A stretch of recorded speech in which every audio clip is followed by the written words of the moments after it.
तारीख 8 अक्टूबर 2021 लखनऊ से मुंबई की ओर रवाना हुई पुष्पक एक्सप्रेस रात की करीब 8 बजे औरंगाबाद के इगतपुरी रेलवे स्टेशन पर रुकी। ट्रेन यात्रियों से खचाखच भरी हुई थी। तभी अचानक 4 बदमाश ट्रेन में आ घुसे। वे स्लीपर कोच के D2 डिब्बे में घुसे थे। पहले तो किसी को भी भनक नहीं लगी कि ये बदमाश है या कोई साधारण यात्री। फिर जैसे ही ट्रेन स्टेशन से चलनी शुरू हुई तो बदमाशों ने अपने पास रखे हथियार निकाल लिए। बदमाशों के पास हथियार देख ट्रेन के अंदर मौजूद यात्री घबरा गए। तभी बदमाशों ने सभी यात्रियों से लूटपाट करनी शुरू कर दी। बदमाशों के पास हथियार थे, इसलिए यात्रियों की हिम्मत नहीं हुई कि वे उनका विरोध कर सके। उस डिब्बे में उस रात 17 से 18 यात्री सवार थे। सभी ने अपनी कीमती सामान बदमाशों को दे दिए, जैसे मोबाइल, गहने और रुपए। बदमाशों ने जब लूट की वारदात को अंजाम दिया तो वे अगले स्टेशन के आने का इंतजार करने लगे ताकि वे ट्रेन से उतर जाएं। लेकिन अगला स्टेशन को अभी आने में वक्त था।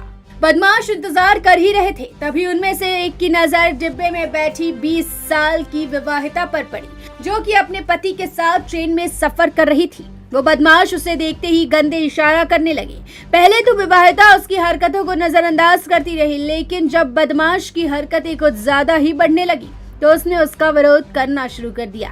लेकिन विवाहिता को नहीं पता था कि आगे उसके साथ क्या होने वाला है। जब विवाहिता ने बदमाश को गंदे इशारे करने के लिए डांट दिया तो वो गुस्से में आ गया। उसने विवाहिता का हाथ पकड़ लिया और उसके साथ अश्लील हरकत करने लगा।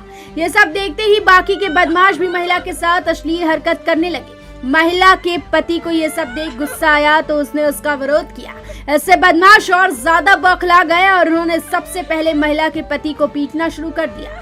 बदमाशों ने फिर एक एक करके महिला के साथ रेप किया। पति मदद के लिए गुहार लगाता रहा, लेकिन वहां मौजूद किसी भी यात्री की हिम्मत नहीं हुई कि वो उनकी मदद कर सके। सभी को डर था कि कहीं वो उसे कुछ नुकसान न पहुंचाए। महिला चीखती रही, चिल्लाती रही, लेकिन उसकी चीख पुकार का कोई असर किसी पर नहीं हुआ। ट्रेन भी अपनी रफ्तार से आगे बढ़ती जा रही थी। बदमाश जब लगातार महिला से रेप कर रहे थे तो कुछ यात्रियों का दिल पसीज गया। उन्होंने महिला की मदद करनी चाहिए। वे ट्रेन की चेन खींचने लगे, लेकिन उन गुंडों ने उन लोगों को भी पीट दिया। किसी भी यात्री के पास फोन भी तो नहीं था, क्योंकि सभी लोगों के फोन बदमाशों ने जब्त कर लिए थे। ऐसे में कोई यात्री पुलिस को सूचना देता भी तो कैसे। इस तरह ट्रेन दौड़ती रही और महिला का रेप होता रहा। लाचार पति बदमाशों से गुहार लगाता रहा कि उसकी पत्नी को छोड़ दे, लेकिन बदमाशों पर कुछ असर नहीं हुआ। बता दें, आसपास के डिब्बे में बैठे यात्रियों को भी इसकी भनक नहीं लगी, क्योंकि डिब्बे के दोनों तरफ बदमाश खड़े थे। वो कुछ बहाना बनाकर किसी भी यात्री को अंदर ही नहीं आने देते। फिर इसी तरह आगे कसारा स्टेशन आया। बदमाशों ने सभी यात्रियों को कहा कि अगर किसी ने भी शोर मचाने की कोशिश की तो अच्छा नहीं होगा। फिर ट्रेन जैसे ही स्टेशन पर रुकी, एक यात्री ने हिम्मत करके स्टेशन पर मौजूद जीआरपी के जवान को इशारा किया कि वो लोग खतरे में हैं। जवान भी इशारा समझ गया। उसने चिल्लाते हुए कहा कि हमें बचाओ, जान खतरे में है। बता दे, तब तक बदमाश ट्रेन से उतरे नहीं थे। वे बस सही समय का इंतजार कर रहे थे। तभी जवान ने जीआरपी के अन्य जवानों को इसकी सूचना दी। बिना मौका गवाए सभी जवान ट्रेन के उस डिब्बे में चढ़ गए।